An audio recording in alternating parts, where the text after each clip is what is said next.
Well, good evening, visitors. Welcome to the Australian War Memorial's Last Post ceremony. My name is Richard Cruz, and joining us today from the Royal Australian Navy is Chief Petty Officer Gavin Johnson.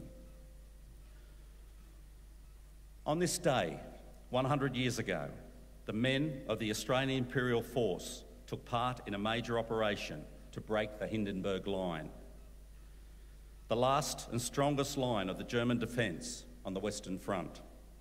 The Hindenburg Line was a series of deep, interconnected trenches, dugouts and concrete machine gun emplacements, which were laid out 15 kilometres deep and more than 60 kilometres wide. The Australians had fought hard to reach the most formidable section of the defences, the St Quentin Canal, 2 metres deep with banks 10 metres high. The canal obstructed infantry and tanks alike. On the 29th of September 1918, the operation to breach this heavily defended part of the line was launched across the Bullecourt Tunnel by American and Australian troops, supported by British Corps on the flanks. The inexperienced Americans struggled to clear the ground of the German defenders. The Australians launched the second phase of the operation into a confused morass of men and bodies. Unsure of where their partners, the Americans, were, or whether or not they had been able to establish a line on their objective. In the end, the canal was first breached by the 46th British Midlands Division on a right flank of the Australian and American attack. Their advance under one of the heaviest artillery barrages yet seen materially aided the Australians with making progress across the tunnel. After 4 days of battle, with heavy losses on both sides, the Germans were forced to retreat. This evening we are honoured to acknowledge Mr John King, President, ACT Branch of the Returned Services League of Australia, members of Long Tan Company of the Royal Military College Duntroon, the graduating class of 1981. We welcome the veterans who have served, those that are still serving, and the families that love and support them. We acknowledge the members of RSL and Services Clubs Association, RSL Victoria and RSL Queensland, who are watching the broadcast of this ceremony across Australia. During this evening's ceremony, wreaths will be laid at the base of the pool of reflection by visitors to the memorial. Australia's Federation Guard is a tri-service ceremonial unit of the Australian Defence Force. They provide a ceremonial presence at civil and military events and during visits to Australia by foreign dignitaries.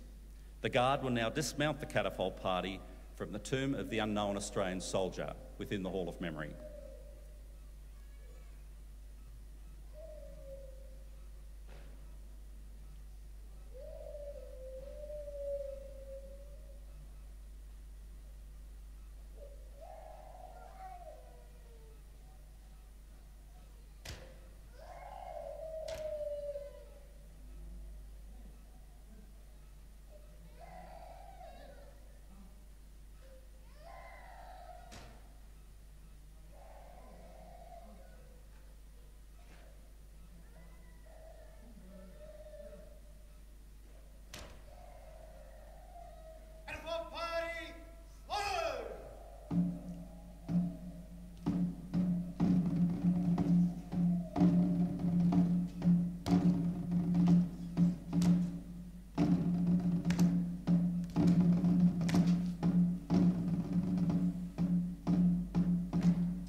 I invite you all to please stand and join in singing the national anthem. Party, attention! Party, present, arms!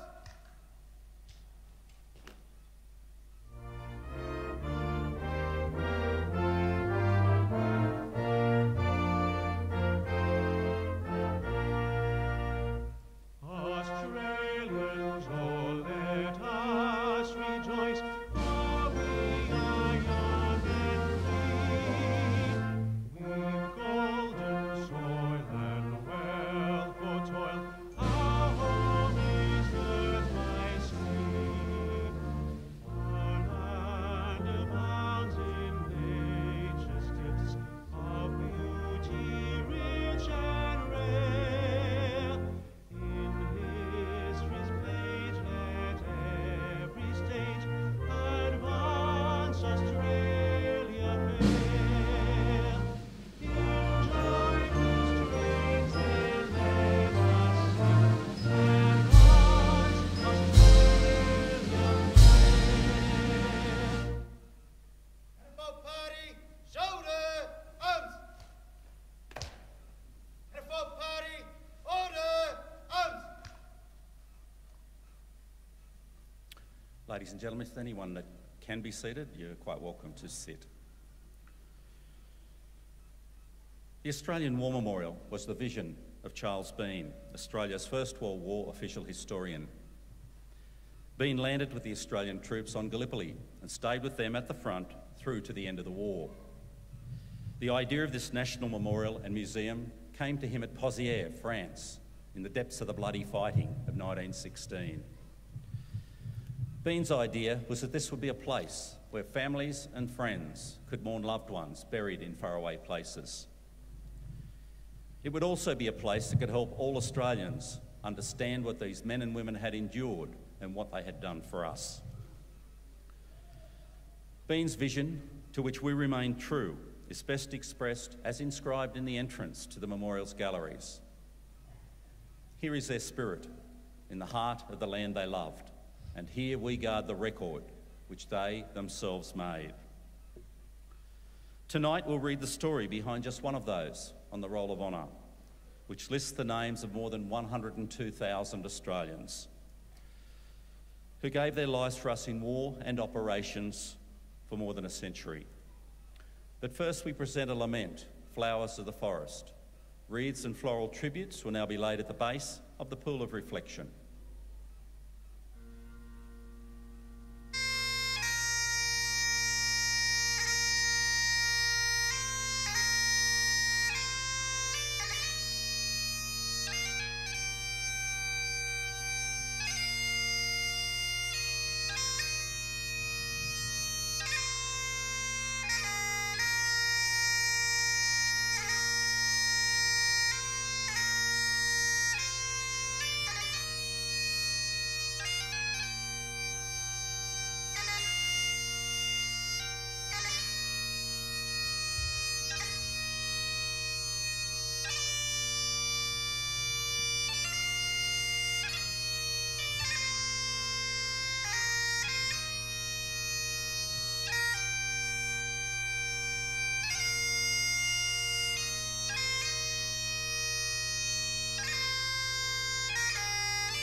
Today, we remember and pay tribute to Corporal Frederick Charles Felgenhauer. Felgenhauer was born in 1890 to Johann and Isabella Felgenhauer of Canberra, Victoria. His grandfather, also Frederick Felgenhauer, had come to Australia from Germany in 1867, and the family had been growing grapes in the Echuca region since. Fred attended the local school in Canberra and went on to work a property at Cornelia Creek with his younger brother Herbert. Felgenhauer left the property in charge of his younger brother and enlisted in the Australian Imperial Force in mid-1915. He underwent a period of training in Australia before leaving for active service overseas with reinforcements to the 23rd Battalion. He was first sent to Egypt, where he transferred to the 57th Battalion as part of the expansion and reorganisation of the AIF. When not training, he spent time in Cairo and Heliopolis, writing to his parents that, "Cairo, I think, is the pick of the towns here. The zoo is well worth a visit." He remained in Egypt until June 1916, when his battalion was sent to France to fight on the Western Front. The 57th Battalion took a minor role in the attack on Fromelles, but took on the major part of defending the line after the other battalions in its brigade suffered severe casualties. In October 1916, while the brigade was rebuilding, Felgenhauer was promoted to corporal. In March 1917, while holding the line near Beaumetz, the 57th Battalion sent out a party to occupy a farmhouse. In the process, 8 men were killed and nearly 30 wounded. One of those wounded was Felgenhauer, who had been shot in the elbow. He was evacuated to England and after a few weeks in hospital wrote home to say, "I am perfectly well now, except for a scar on my elbow, which will always be there," and adding, "I've had a grand time since I was wounded, especially in the hospitals in England." He was able to spend further time on leave whilst visiting Glasgow and London before being sent back to the Western Front in November 1917. Within 3 weeks, Felgenhauer was wounded again, this time by a fragment of shell which struck him in the back as his battalion was being relieved from the front line near Ypres. This was a less serious wound, and he was treated in France before being sent onto a convalescent depot near Auvergne. He returned to his battalion at the end of April 1918, days after it had participated in the recapture of Villers-Bretonneux. Felgenhauer fought through the Battle of Amiens on the 8th of August and the hard combat that followed. By the end of September, the Australian Corps were faced with the strongest German defences on the Western Front, the Hindenburg Line. On 29th of September 1918, the 57th Battalion was part of a massive operation to catch the line over Bellecourt Tunnel. In the Australian sector, the attack was launched by 2 American regiments, which struggled to advance across a strongly defended ground, which had multiple entrances to the canal tunnel below. German defenders, popping up unexpectedly all across the battlefield, were able to break down the American advance and cause confusion across the entire line. The Australians launched their attack into this confusion, in many places reorganising the Americans and pushing the attack forward.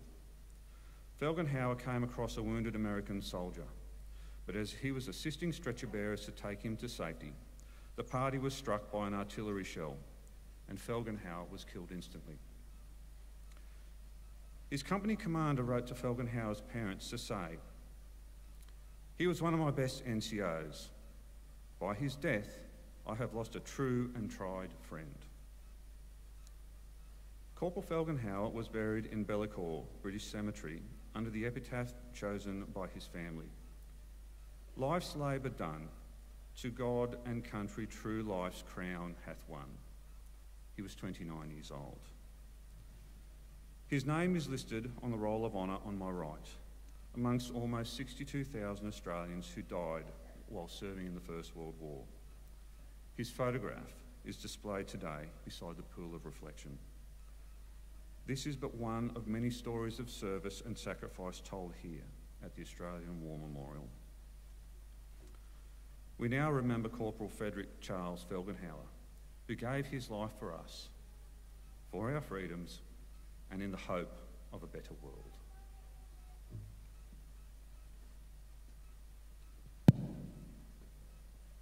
Please stand for the reading of the ode and the sounding of the last post. Arms.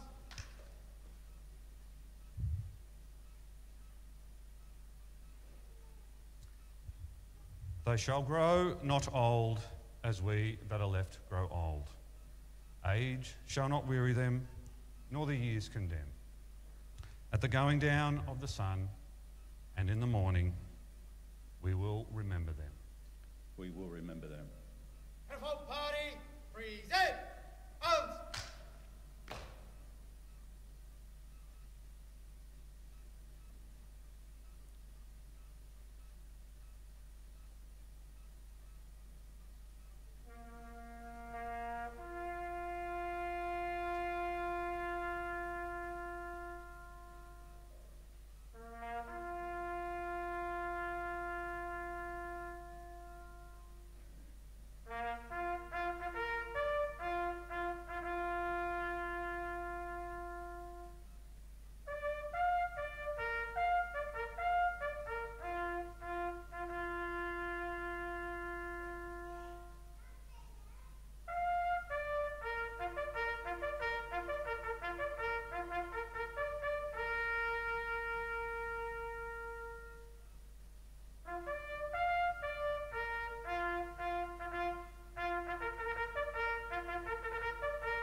Catapult party, shoulder. Arms. Lest we forget. Lest we forget.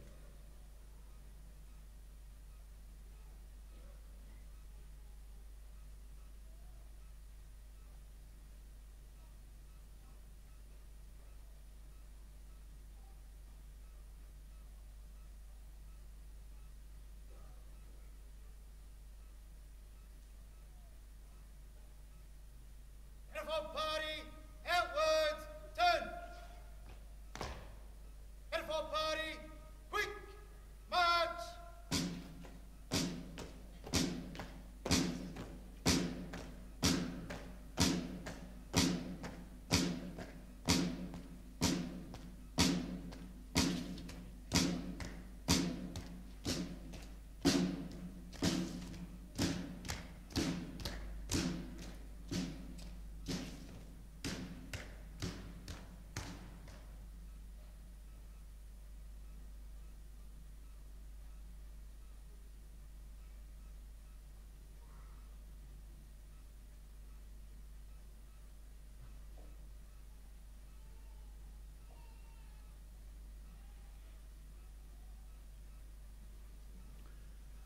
We leave you this evening with the words of the memorial's founder, Charles Bean.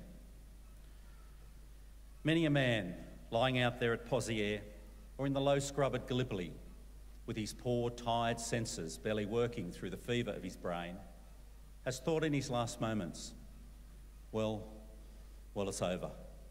But in Australia, they will be proud of this. Ladies and gentlemen, girls and boys, that concludes this evening's last post ceremony. We thank you for visiting the Australian War Memorial and wish you all a very good evening. Thank you.